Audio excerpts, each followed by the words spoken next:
एक पहाड़ की बुलंदी पे ले जाते हैं, ले जाने के बाद फरमाते ए मालिक इब्ने दीनार, क्या तो एक मालिक इब्ने दीनार वो फला बस्ती नजर आ रही है, कहाँ बस्ती नजर आ रही है, कहाँ वहाँ घर नजर आ रहा है, कहाँ घर नजर आ रहा है। ए मालिक इब्ने दीनार उसी घर के करीब से एक मर्तबा आप गुजरे थे, कहाँ मैं गुजरा तो था, आपने सलाम किया था, कहाँ मैंने सलाम तो किया था लेकिन कोई जवाब नहीं मिला था। इतना सुनने के बाद मालिक इब्ने दीनार से सैयदना सरकार गौसे आजम फरमाते हैं, ए मालिक इब्ने दीनार जब आपने सलाम किया मैं अपनी माँ की पेट में था और मैंने तुम्हारे सलाम को सुन लिया था।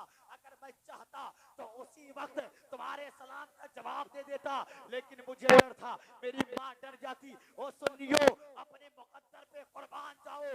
जो सैयदना सरकार गौसे आजम अपनी माँ की पेट में रहकर मालिक इब्ने दीनार के सलाम को सुन सकते हैं, तो हम सुन्नियों का अकीदा है, सुन्नियों का अकीदा है कि गौसे आजम को दुनिया के जिस कोने से पुकारेंगे सैयदना सरकार गौसे आजम अपने गुलामों की मदद करते हुए नजर आए।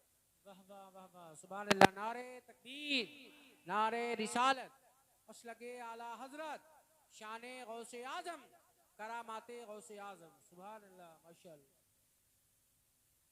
मदद करते हुए नजर आए। मालिक इब्ने दीनार करीब पहुंचे, फिर कहा दूसरी मतलब सलाम करने का मामला क्या है। आपने मामला तो ये समझ में आ गया कि एक जवाब ये और इतना आता पता के साथ,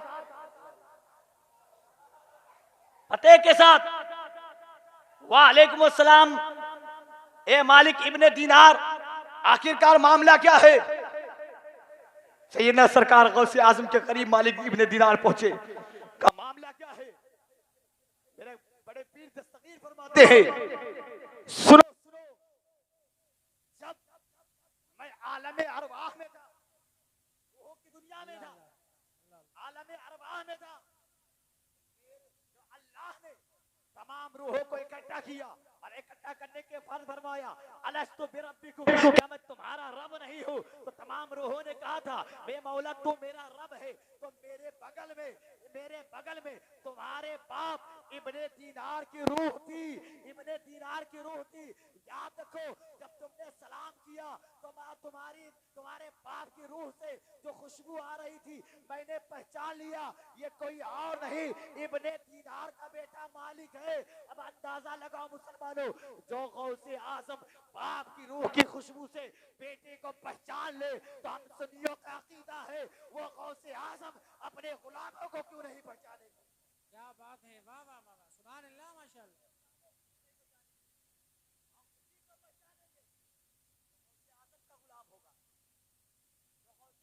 मानने वाला होगा, जो लोग ये कहेंगे हम नहीं जानते उनको और हमें नहीं पहचानते, हम क्यों करें। तो याद रखो मुसलमानों, तुम अपनी किस्मत पे मातम करो, इसलिए कि ये तो सुन्नियों के मुकद्दर में है। गौसे आजम की नियाज ये कहीं और के नहीं बल्कि सुन्नियों के मुकद्दर में। बेशक बेशक, सुभान अल्लाह, सुभान अल्लाह।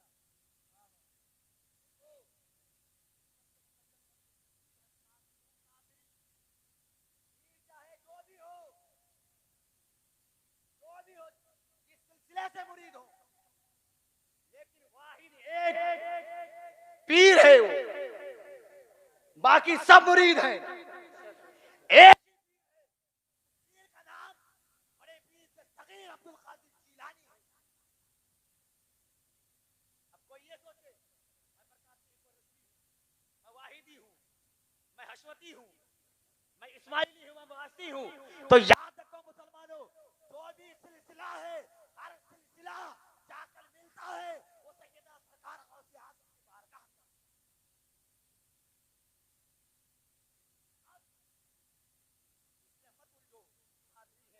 रज़वी है, चिश्ती है, सोहरवर्दी है, नक्शबंदी है, बरकाती है, ये समझ लो जो पीर है वो हम सब के पीर तो है।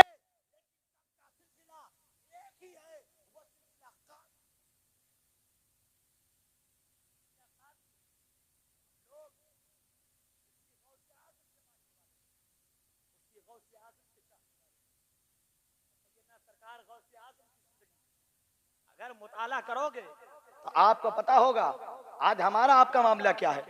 हमारा आपका मामला ये है कि हम लोग 11वीं शरीफ को एक रस्म, एक रिवाज समझ लिया। हम लोगों ने, हमने ये समझ लिया कि हम 11वीं शरीफ कर लिए, नजर नियाज कर लिए, बिरयानी पकवा लिए, लोगों को बुलाइए, खाना खिला दिए, हम बड़ी जुम्मा हो गए। लेकिन कभी गौसे आजम के फरमान को तुमने कभी नहीं सोचा, कभी पढ़ा नहीं तुमने। उसी गौस का फरमान है कि जो बेनमाजी है उसे मुसलमानों के कब्रिस्तान में दफन किया जाए। अल्लाह अल्लाह अल्लाह। ये किसका फरमान है? ये पीराने पीर का फरमान है, ये रोशन जमीर का फरमान है।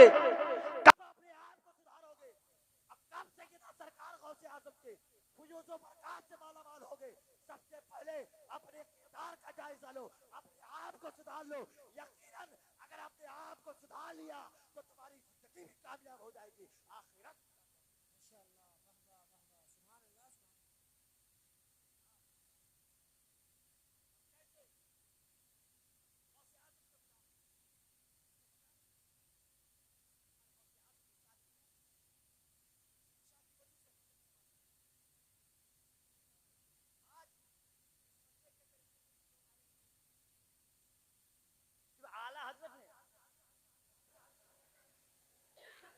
आला हजरत ने सिर्फ रद्द बिदात नहीं किया है, साथ साथ ही आला हजरत ने साथ साथ ही, लोग कहते हैं वो रजा के नेज़े की मार है, जादू के सीने में गार है।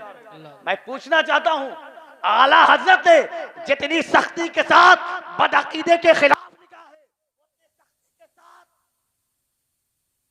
बदअमाली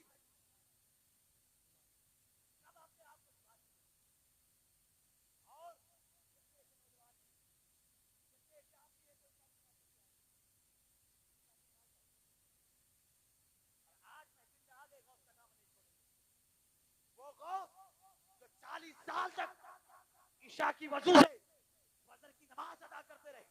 अगर सही मानों में गौसे आजम चाहते हो कि गौसे आजम का फैजान मिले तो नमाज की पाबंदी कर लो।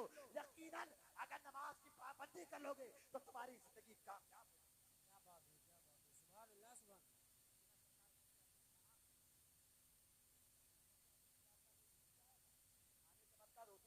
बना दीजिए, क्या कहता, ताबीज बना दीजिए। हमारे जैसा आज के जमाने का कोई इमाम होता, कोई मुल्ला मौलवी होता, कहता लाओ लाओ 200 रुपया लाओ, ताबीज बना देते थे। लेकिन वो पीराने पीर थे, वो रोशन जमीर थे, ये अल्लाह वाले थे। इनकी बारगाह में जो आ जाता था वो सिर्फ दुनियादार नहीं बल्कि वो अपने निगाहे रहमत से और नजरे करम डालकर उन्हें वली बना दिया करते थे, वली बना दिया करते थे।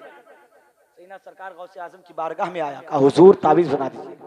सैयदना सरकार गौसे आजम ने फरमाया जाओ अपने दरवाजे पे पर्दे को टांग दो। क्या फरमाया? अपने दरवाजे पे पर्दे को टांग दो। वो सच्चा मुरीद था, वो गया, घर जाने के बाद दरवाजे पे पर्दे को टांगा। टांगने के बाद जब वापस आया कुछ दिन बाद सैयदना सरकार गौसे आजम की बारगाह में अरीजा पेश किया, हुजूर मैंने ताबीज बनाने के लिए कहा था, हुजूर मैंने ताबीज के लिए कहा था, आपने दरवाजे पे पर्दे को टांगने को क्यों कहा? इतना सुनने के बाद पीराने पीर रोशन जमीर मुस्कुराते हैं। मुस्कुराने के बाद फरमाते हैं, ए मेरे मुरीद सुनो सुनो, जिस रास्ते पर तुम्हारा घर है उसी रास्ते से बेनमाजी का गुजर होता है। जब उसकी निगाह तुम्हारे घर के अंदर पड़ती है तो अल्लाह ताला उसकी मनहूसियत की बुनियाद पे तुम्हारे घर से बरकतों को उठा लेता है। अल्लाह अल्लाह अल्लाह।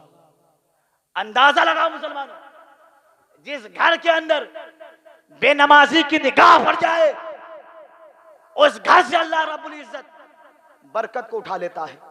और जिस घर के अंदर बेनमाजी पड़े हो, खुद सोचो, जिस घर के अंदर बेनमाजी हो क्या उस घर में बरकतें हो सकती है? उस घर में बरकत नहीं हो सकती है। ये तो एक तावीज चाहे मियां फकीर को लाकर टांग दो लेकिन कभी तुम्हारे घर में बरकत नहीं हो सकती। अल्लाह अल्लाह अल्लाह। वाह वाह। अगर बरकत चाहते हो, अगर ये चाहते हो कि बलाओं से महफूज हो जाए तो नमाज की पाबंदी कर लो। यकीनन नमाज दुनिया में भी सुकून है, आखिरत में भी सुकून है। अपने आप को सुधारो, अपने किरदार का जायजा लो मुसलमानों, हम कहां थे कहां आ गए। अपने आप